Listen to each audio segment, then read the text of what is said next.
All right, guys, Connor here with your workout for what day is it? Thursday. Question of the day: how many times a day do you look in the mirror? I guess as many times as I go into a bathroom. I don't know how many times that is. Warm up: 15 seconds of wall facing handstand, and then 15 seconds of skater jumps, and 15-second hollow hold. And you're going to get 5 seconds to transition between each, and you'll do that 5 times. So let's look at these movements. All right, so the handstand hold. You're going to start with your chest on the ground and then wall walk up.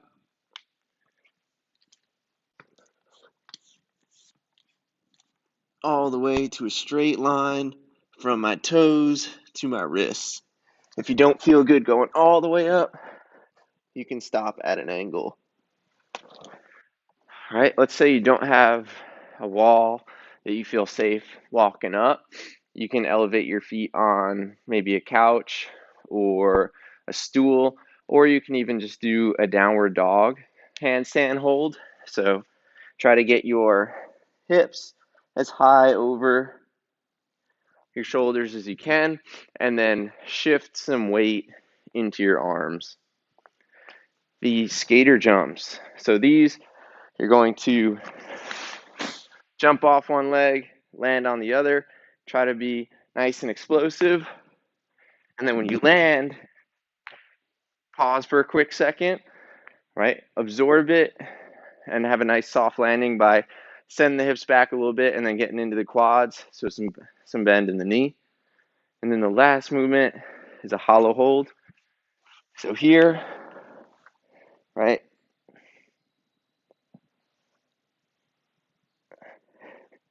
the priority is keeping the lower back in contact with the ground. So whether you need to bring one leg in or both legs in, arms at your side, just make sure that that lower back stays on the ground. All right. So the strength today is a Turkish get up. You're going to do 7 reps on each arm, and you can break that up however you'd like. So you can do all of them on one side and then all of them on the other, or if you want, you can switch every rep, and you can use whatever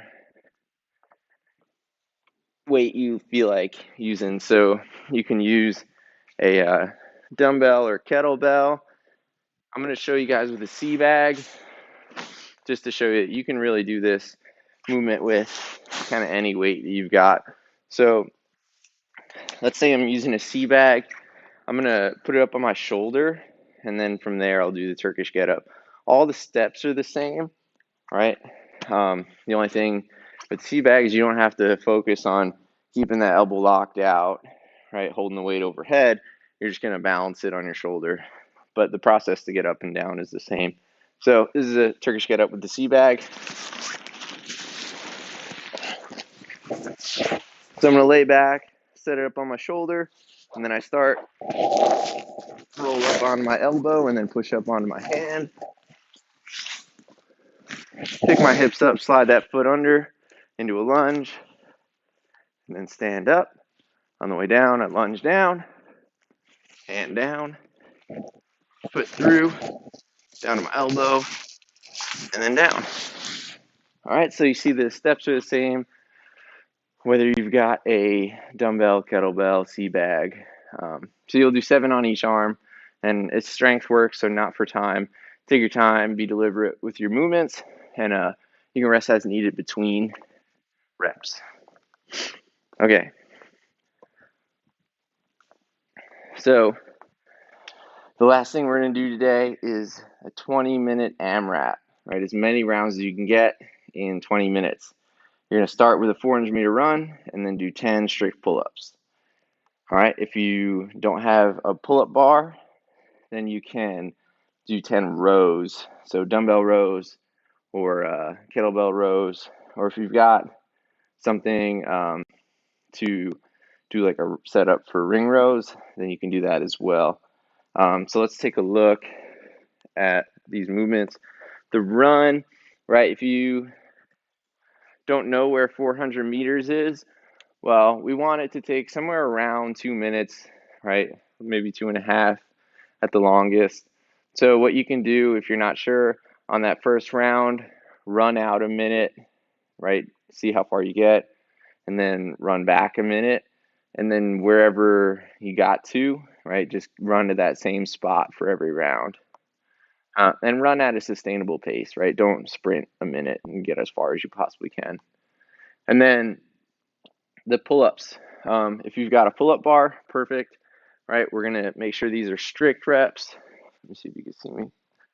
Yep, we're gonna make sure these are strict reps. So no swinging, no hip action, right? I'm gonna start with my arms locked out at the bottom, chin over the bar at the top, all the way down until I'm locked out again. If you don't have a pull-up bar, right, we can do some dumbbell rows. So for the dumbbell row, all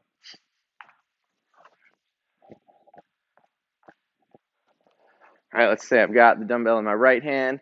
I'm going to rotate slightly towards my left, brace with my left elbow on my left knee, and then row all the way up to my ribs, all the way down to my arms straight, and then I'll do 10 on the other side as well. So if you guys are on social media, use the hashtag STFVirtual and stay safe and healthy.